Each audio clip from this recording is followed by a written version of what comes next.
Yeah, first of all, I'd like to congratulate you on your first FLEGT licensed plywood from Indonesia. And what I'd like to know is, what does it mean for your day-to-day business at Fepco and Altripan? What is going to change? What is going to be easier now that you've got FLEGT licensed timber? You or me? Well, I shall start. Yeah. Well, first of all, I think the major improvement for us and also for our customers is the fact that there is no due diligence required anymore, and that they are assured that the goods are coming absolutely from a legal source. I think that's the main improvement for us as traders in plywood from Indonesia. I can add to what Alexander is saying, that of course due diligence is not a science. The problem with due diligence is, if you have a high level of ethics in your company, if you want to do as good as possible, if you have a high profile and people all over the business are watching you and outside the business are watching what you're doing, you obviously want to secure your supply as good as possible. But it's not an equal situation for everybody. Whilst with FLEGT we have the same playing field, and that is important to us. The small competitor or the small, what we call ethic agent that is selling FLEGT plywood or FLEGT wood products has basically the same level of security, which is not the case, which was not the case till so far. And the other advantage is, of course, as far as I can see, we have a number of distribution group, a number of customers that are very reluctant towards anything which is tropical timber. They are afraid that they would be getting into a negative publicity. This is the sort of customer group you can start talking again to, because you have here a European standard, you have a basis, and even though they might still ask for more traceability, fine, we will deliver it. But it opens a window to promote a product again, which has unfortunately been decimized over the last 10 years in terms of volume imported in the European Union. So I see a lot of opportunities, in all honesty.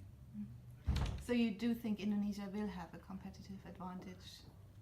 Only in terms, not in terms of price, because it comes with a price. It's a high quality product. It comes with a price. It's not a cheap product. But as we are all trying to promote not just legal but also sustainable wood products, I know for sure Fepco is having a fair amount of certified product. We are having more than 70% of our products certified. It helps us a lot to put it on the same level, to have it as an alternative, and to say, hey, it's not just PFC, there's not just FSC, there's also this sort of plywood. And I'm convinced that there will be more and more importance attached to this issue in the future. Yeah, there's not so much to add to this anymore. We need to see in the next months how we are able, as in our sector, to make the end user aware of the fact that there is something available as an alternative for FSC and PFC. And once we are able to get that fixed, I'm absolutely sure that it will give Indonesia a good position in the market. If I may add one thing in terms of competitiveness, we have seen the market from 2004-05 onwards massively changing towards China, and not saying good or bad, but just facts as they are. Massive volumes have been moved to China. Unfortunately, there is not a sort of strong organization, not a common standard for Chinese plywood. One of the things which we notice now, and which we're going to try to apply also in the continental market is that, for example, the UK, the biggest market for Chinese plywood, almost 50% of the import in Europe is UK. The UK market has started to say, well, you are importing plywood and you are claiming that it complies with certain standards, and then I'm talking, is it structural plywood, is it phenolic glued, is it WBP, and so on and so on. The business is starting to say, well, is it true? Are these claims genuine or not? And what we'll see, of course, if the importing, the trade will be forced to name the product as it is. The great majority of the Chinese plywood is actually non-structural. The great majority is non-WBP, is even non-exterior, is actually MR. Yeah, the business is closing a big eye on this, but that's what it is. So here is an Indonesian product which is a lot more expensive, but it delivers to these standards. That is the difference. It will make people understand, okay, if you do want to have a structural panel, if you do want to have a genuine WBP glue to be used outside, of course protected and so on, then it comes with a price. There's much plywood in the market which does not actually deliver what it says it's doing, and that's a price. That's a change in attitude which we'll see the next 1 or 2 years for sure. And then another thing, of course, is the due diligence. It will be more tight as time goes by. We are fine-tuning it. We know there's certain things which we have accepted in 2013, which we are not anymore accepting today, and that will go on in the next year. It will be more and more and more and more tight. And as it becomes more tight, of course, again, FLEGT licensed products will be easier to introduce. So you think what's required here is more marketing and more transparency, what the products really are? And is there something that would be required in Indonesia as well to maybe make better use of a potential competitive advantage, like better transport capacities, better shipping opportunities, or is that okay from your perspective?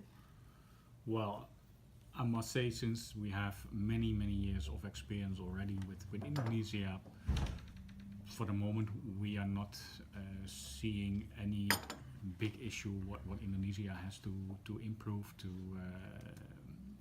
get this better organized.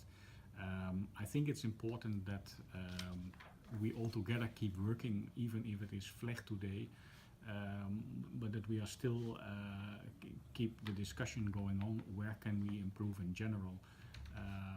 Sustainability is, I believe, still something we can further improve. We have recognized with the import of the first FLEGT licensed goods that the website, the application where we have to do the input, there are still some minor things, I would say. It is definitely not stoppers, but minor things where we still can improve together. And we as Fepco have been, I believe, one of the first ones actually who have been able to get a license confirmed in this system. And due to the fact that we already had some experience, we also have been guiding our customers through this system. And with this, we got feedback from many of them, and at the same time, we are in touch with people from the EU to give our feedback and see how we can improve mutually.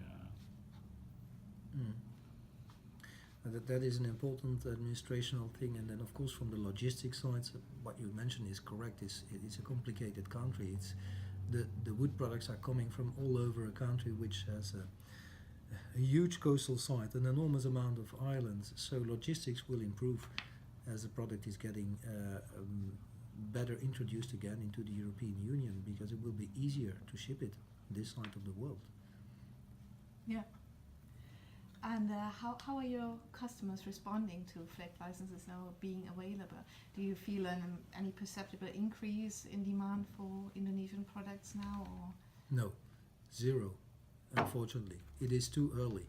So we are the first steps, of course. In this stage, Alexander and myself are decision makers that have a vision, that understand that this market will be more open in the months to come. But the first step is, of course, to make the product availability. That is our responsibility. That's a joint responsibility, which is the reason why we have this organized jointly. We have a vision that it can compete and it will have a bigger place in the market, but it all starts with us. If the product is not available here, our customers will not buy it. So this is stage one. Now it's up to us. It's up to joint efforts with the Belgium and other national authorities to promote the product. But of course, it's a commodity product, so it will also depend. It's a commodity product, so it will depend largely on commodity prices and competitiveness compared to other plywood from other origins, such as, for example, Russia. If Russian film face prices are going up, we will be more competitive. If the criteria for raw plywood from China are changing, we will be more competitive. So, not easy, in all honesty. You can't say from today onwards, our customers, his customers are 100% convinced this is the way to go forward. It takes a lot of effort and energy from our side to promote it. So are all your customers already aware of what FLEGT licenses mean and that whole concept, or are some still saying, "Oh, I'd rather have FSC"? I think there's a difference between our companies. We, as trading company, are selling to mainly to importers. And I dare to say that most of the importers are aware of the FLEGT license and the advantages. I believe for the group of customers of a company like Altripan, there is still work to do. Absolutely, it's a different playing field. We are basically active in the market with merchants one side and distribution groups the other side. Distribution groups sometimes are a lot bigger than importers, in all honesty, but they do a lot of products. When I look at the distribution groups, yes, they are convinced. They know what it is, they know what FLEGT stands for, and they are looking into it. So that is an opportunity. But there are huge ships which turn very slowly, so it will take a time. Yeah? When it comes to merchants, even today, they are aware of PFC, FSC. It varies from market to market. On the UK market, the awareness for certified product is very big. On the Dutch market, same. The awareness for certified products is very big. So FLEGT will automatically, it will be a lot easier to introduce it. When it comes to Germany or France or Belgium, not so much. You can see the proportion of certified plywood on those markets is rather small. So the sort of reaction to FLEGT licensed timber being available now is also smaller on these markets than, for example, in the UK. Absolutely. Okay. So how much FLEGT licensed plywood have you had delivered already, like with that first shipment? Well, during the ceremony in Jakarta in November, where I was joining, at the time there were 23 containers shipped of all the joining suppliers. That means plywood, timber, and furniture, different kind of products. At the same time, we have been shipping as Fepco a few containers with our supplier Corindo. But that was just a first shipment by container, meaning a few weeks later we have loaded a bulk vessel. Okay. So that has arrived early January this year. Yeah. And for you? We were on the same bulk vessel, and we had some containers. So yeah, very much it's the same sort of volumes. But yeah, of course, the market for Indonesia is not suddenly gonna triple or quadruple. Yeah, so it's a slow evolution process. But I think in general, those importers active in Indonesian wood products, probably all of them not just Altripan, my colleagues both in French market or Dutch market or Belgian market, they would also have a little increase on their normal arrivals. Yeah. That is to be predicted. What we actually have seen, as we discussed earlier, that in 2003, 4, 5, in these years, we have seen the volume coming from Indonesia going down sharply. And after, I would say, 2012, 2013, this has been stabilizing. And we can see that the volumes coming in are even picking up step by step. You have the numbers there? Yeah. Okay. Yeah, I figured out some numbers. If you look at 2000 to 2003, the volume was almost 1 million cubic meter from Indonesia. In 2003, it almost was 50% down. Wow. For the same reason as I explained to you. And it kept on going down afterwards. It was more or less stable till about 2009. But then after 2009, with a higher introduction of Chinese plywood and then also increasingly more competitiveness of birch plywood and so on, you can see a further decline. With a low point, I would say, probably around 2014. Well, where I can add that we as Fepco I dare to say, if it comes to plywood from Indonesia, the market leader. So even if it became in general a smaller business for the complete market, for us it's still a very interesting niche product. And today we can say that there is an improvement volume-wise, and also the interest of our customers. Most of them have experienced the last few years the upcoming market from Russia with a, we can say, technically close to perfect product. However, the way of doing business in Russia is very much different of dealing with factories in Indonesia with a company like Fepco in between. And I dare to say that quite some customers are more in favor of dealing with us than dealing with a supplier in Russia, which is giving quite some complications now and then in availability, in price development. We are able to arrange a more smooth and stable market situation. Yeah. And the actual issuing of the FLEGT license, how did that work? What did you have to do, and what did your Indonesian partners have to do? Well, for us it's pretty limited because as Alexander explained, you have to register. Once you get your number, you just, once you get your FLEGT licenses, once you have the export paperwork, it's very much close to what we have been doing before for importation of normal plywood. What the producer side had to do is a lot more complicated, of course. Yes, as you say, here it's a matter of uploading some information in a website, and there it stops, and then you can do afterwards the normal custom clearance.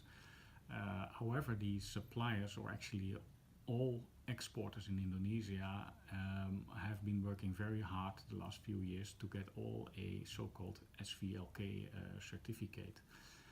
With this certificate, they guarantee us more, that the traceability of the goods they are buying and selling finally are traceable.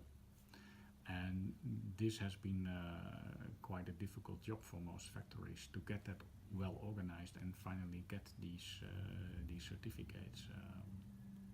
So they have spent a lot of time and money to get it organized. It's a tremendously complicated system, unfortunately. That's why it's unique in the world that a country like Indonesia, with such a complicated legislation, manages finally, after 13 years of negotiation, to have FLEGT licenses. Because there's so many different sort of concessions, so many different authorities in between. It's a hugely complicated thing. So it means for our suppliers exactly the same, enormously complicated and costly. In short, you can say when it comes to big forest and big concessions, it's not so complicated, I would say.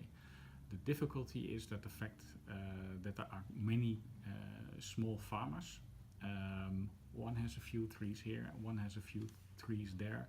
They are cutting them and they are supplying them to a log wholesaler. And to get this organized, the traceability of these smaller deliveries, that's the big headache, because those companies are financially not as strong as the big ones who can afford to do this. So this is where the many headaches have been, I believe, in the last few years, coming finally to this FLEGT license for Indonesia. Mm-hmm. But now that the companies have their SVLK certification, they basically just have to register their deliveries now as well. And it's not a huge amount of work for them anymore. Well, it's still they are getting audited regularly. They need to do quite some administrative work to organize this traceability. Everything must be there must be data input on websites, on all kind of places in Indonesia to prove where did it came from and was it bought legally, were taxes paid, and so on. I think it's not only we are talking now about legality, but it goes even further than legality. There's also a matter of sustainability. Where did the logs have been cut, and was it the right timing to cut them, etc. So. Okay, so still quite a lot of work involved for your suppliers. Yes, and that will remain, I believe. That will never change anymore. It's a complicated country, so you can't make it easy. Yeah, it's incredible that they made it. So would you like to add anything else? Or? No, I think we've pretty much covered everything. So any support would be nice for the business in general. I mean, not just for our companies. No, for the business in generally. How can we support this business and promote it? Because we have a genuine good product, not just legal, but also with a very important sustainable angle. Yeah. And the durability of the product is, in many cases, much longer than other products from other destinations, and that also contributes finally to our environment. So, yeah. Exactly. Great. Thank Thank you you, very Sarah. much.